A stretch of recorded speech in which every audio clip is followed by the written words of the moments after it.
In today's tutorial, I'm going to show you how to enable debugging mode on your Lenovo laptop, tablet, or traditional desktop computer. So this should hopefully be a pretty straightforward process to follow, guys. And without further ado, let's go ahead and jump straight into it. So all you have to do is select the Start button, select the power icon in the Start menu over here, and then hold down the Shift key on your keyboard and select Restart. And then once it says please wait, you can release pressure on the shift key. You just needed that in order to get into the advanced boot option menu here. So it's just going to take a second.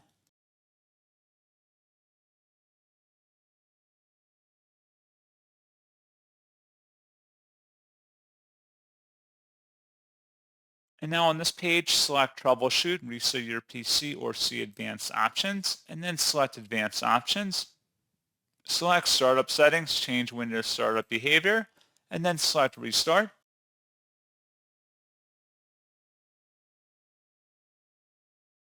And then at this point, you can tap the F1 or function 1 key to enable debugging mode, and that's all you have to do. So pretty straightforward process, guys, and as always, thank you for watching. I do hope that was able to help you out, and I do look forward to catching you all in the next tutorial. Goodbye.